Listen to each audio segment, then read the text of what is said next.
Lesson 3. Pictures from the Past. Track 22. Life in Victorian England. Families were very important to Victorians.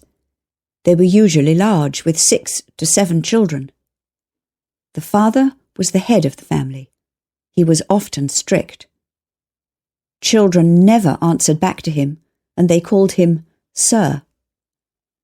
Parents taught children about the difference between right and wrong, and spanked them when they did something wrong.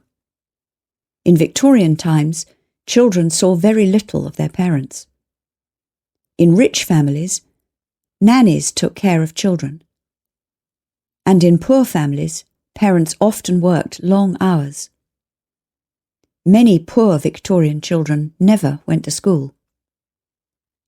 In this photograph, we see children who are working in a factory.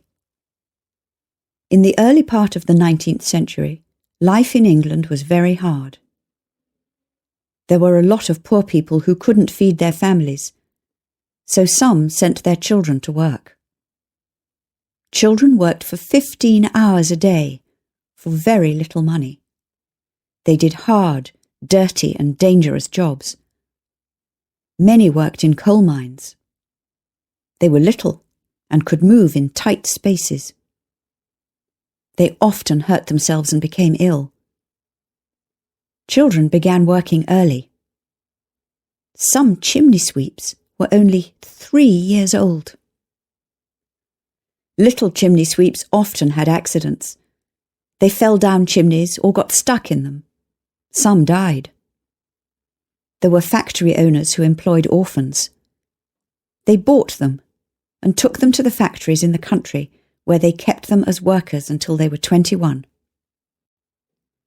Most Victorian children played in the street or in the fields and woods.